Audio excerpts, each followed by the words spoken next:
రవ్వ లడ్డు తయారు చేసే విధానం. ముందుగా ఒక గిన్నెలో ఆయిల్ వేసుకొని దాన్ని వేగిన తర్వాత ఒక కప్పు సుజీ రవ్వను తీసుకొని దాన్ని బాగా ఆయిల్లో వేపుకోవాలి. ఉండలు లేకుండా నీట్గా వేపుకోవాలి.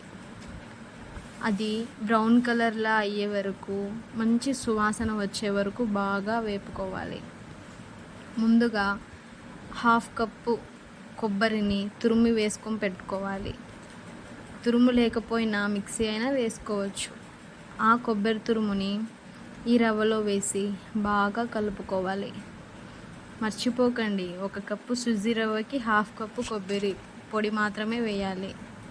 మనకు కావాలనుకుంటే 1 కప్ కూడా వేసుకోవచ్చు. హాఫ్ కప్ అయితే బాగుంటుంది. దాన్ని బాగా వేపుకోవాలి. మీడియం ఫ్లేమ్లో ఉండేలానే చూసుకోండి.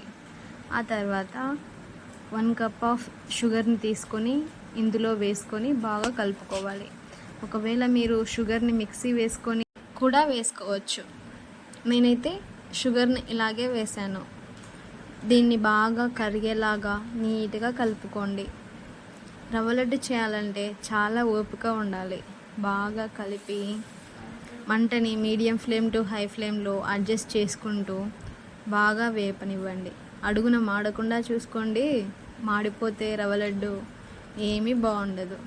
బాగా వేగిన తర్వాత ఆఫ్ చేసేసి గ్యాస్ పక్కన పెట్టి కాచి చల్లార్చిన పాలు ఒక 2 టేబుల్ స్పూన్లు తీసుకొని వేసి కలిపి చూడండి. సరిపోతాయంటే ఏం లేదు.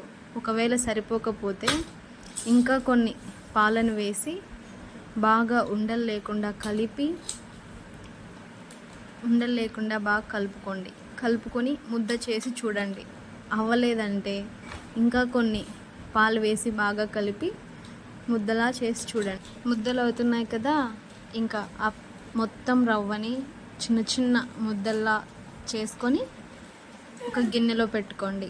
వాటిని కొంచెం బాగా ఆరనివ్వండి. మరి ఎక్కువసేపు ఆరనివ్వకండి, ఎండిపోతాయి. ఇవి 4 నుంచి 5 రోజుల వరకు నిల్వ ఉంటాయి. మా ఇంట్లో అయితే